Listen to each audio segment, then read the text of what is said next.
దసరా రోజు జమ్మి చెట్టు దగ్గర చెప్పాల్సిన శ్లోకం. శమే శమేయతే పాపం శమే శత్రు వినాశిని అర్జునస్య ధనుర్ధారి శ్రీరామస్య ప్రియదర్శిని. శమే శమేయతే పాపం శమే శత్రు వినాశిని అర్జునస్య ధనుర్ధారి శ్రీరామస్య ప్రియదర్శిని. శమే శమేయతే పాపం శమే శత్రు వినాశిని అర్జునస్య ధనుర్ధారి శ్రీరామస్య ప్రియదర్శిని. శమే శమేయతే పాపం శమే శత్రు వినాశిని అర్జునస్య ధనుర్ధారి శ్రీరామస్య ప్రియదర్శిని. శమే శమేయతే పాపం శమే శత్రు వినాశిని అర్జునస్య ధనుర్ధారి శ్రీరామస్య ప్రియదర్శిని. నాకు ఈ శ్లోకం గురించి ఎక్కువ వివరం తెలీదు, బట్ శమే శమేయతే పాపం మేబీ నేను అనుకుంటున్నా నేను చేసిన పాపాలన్నీ క్షమించమని రిక్వెస్ట్ అనుకుంటా. శమీ శత్రు వినాశిని, శత్రువులు ఎవరైనా ఉంటే వాళ్ళని మిత్రులుగా మార్చేయమని రిక్వెస్ట్.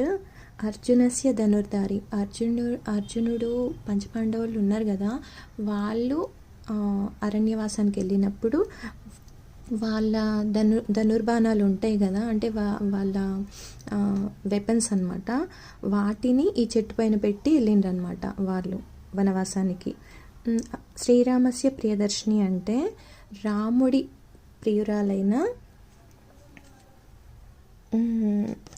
సీతాదేవిని చూడ్డానికి ఈ చెట్టు యూజ్ అయిందనమాట. అంటే ఈ చెట్టు పైకి ఎక్కి రాముడు సీతాదేవిని చూసిండనమాట. అంటే సీతని రావణుడు ఎత్తుకొని వెళ్తున్నప్పుడు రాముడు సీత ఎక్కడికి వెళ్ళింది అని అడవిలో చూడ్డానికని ఒక చెట్టుని ఎక్కి చూసిండనమాట, చుట్టూ చూసిండనమాట ఎక్కడ వెళ్ళిందని.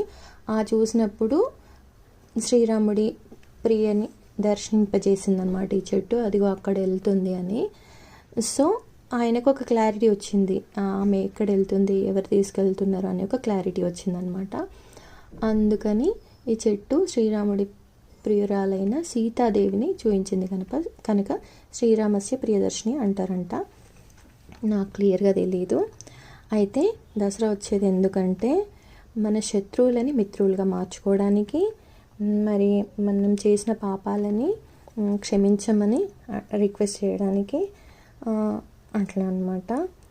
సో తెగిపోయిన రిలేషన్స్ ఏ ఉన్నా సరే వాటిని కలుపుకోవడానికి ఈ రోజుని యూజ్ చేసుకోవాలి.